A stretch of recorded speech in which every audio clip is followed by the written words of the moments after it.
If you need to recover your Amazon account but no longer have access to your phone number, follow these steps to regain access.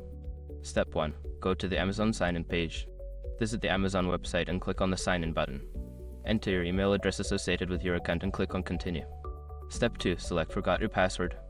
On the password entry page, click on the Forgot Your Password link. This will initiate the account recovery process.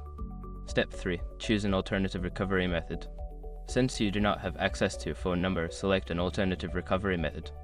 This could include receiving a verification code via email or answering security questions if you set them up previously. Step 4. Follow the instructions. Check your email for a verification code or follow the prompts to answer security questions. If you receive a code, enter it in a provided field to verify your identity. Step 5. Reset your password. Once your identity is verified, you will be prompted to create a new password. Choose a strong password that you haven't used before and confirm it to finalize the recovery process. After completing these steps, you should be able to access your Amazon account again. If you encounter any issues, consider contacting Amazon customer support for further assistance.